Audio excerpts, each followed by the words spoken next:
भैया हम गायक अखिलेश निषाद शंकर डिजिटल स्टूडियो बसई बाजार से एगो गवई धमाका पेश करत बाटी। आप लोग के जरूर पसंद आई। क्या बात है? एगो दुल्हन अपना दुल्हा से बड़ा आस लेके एगो बात कहले बा। का कहले बा पंकज भैया? हमके घुमा दाना ये पियावा, हमके घुमा दाना।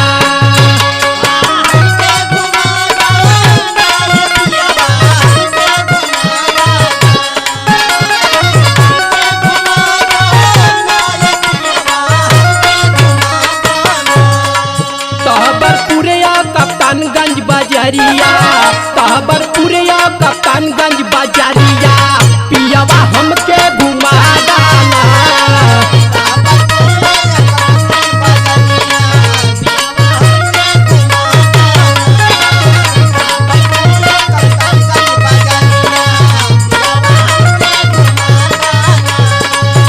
हमके घुमा दाना ये पियावा, हमके घुमा दाना।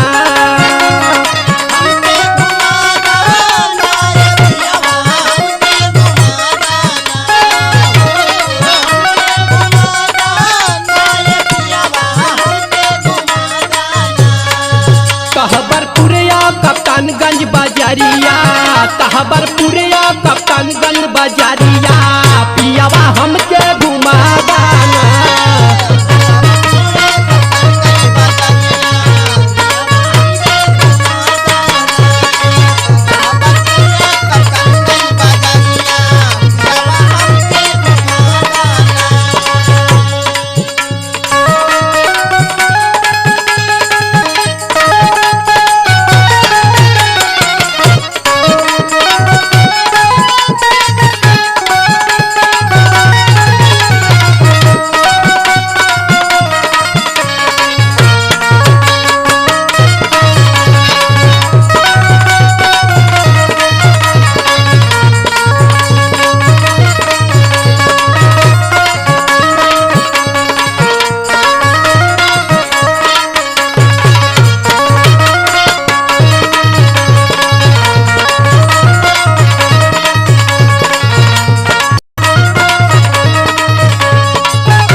ए पंकज भैया, वो दुल्हनिया दूसरे लाइन में अपने दुल्हा से का कहले बा? 12 दिन से करे मोरा मनावा,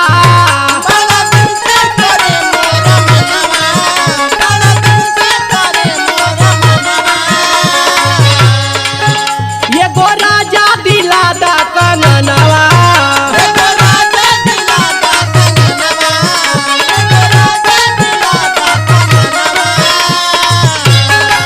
पूरा करा तू हमरो सपनावा, पूरा करा तू हमरो सपनावा, पियावा हमके घुमा दाना।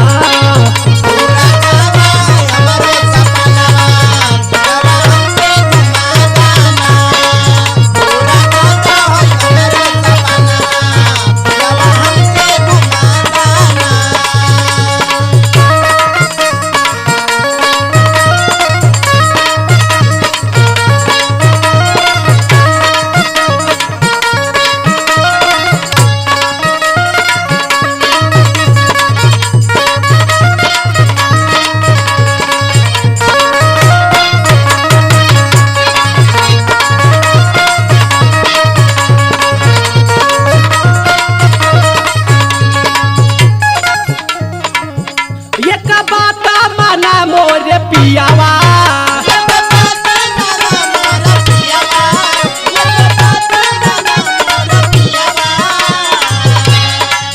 मंगूरी में खिया दाती कियावा।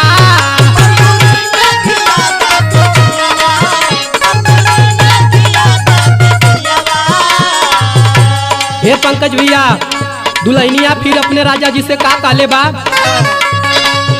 बाबा का जलेबिया खियादा, बाबा का जलेबिया खियादा, पियावा हमके घुमा दाना।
दा तू हमरो कहनावा, पूरा कर दा तू हमरो कहनावा, पियावा हमके घुमा दाना।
हमके वहाँ के चौमिनिया खियादा, हमके वहाँ के चौमिनिया खियादा, पियावा हमके घुमा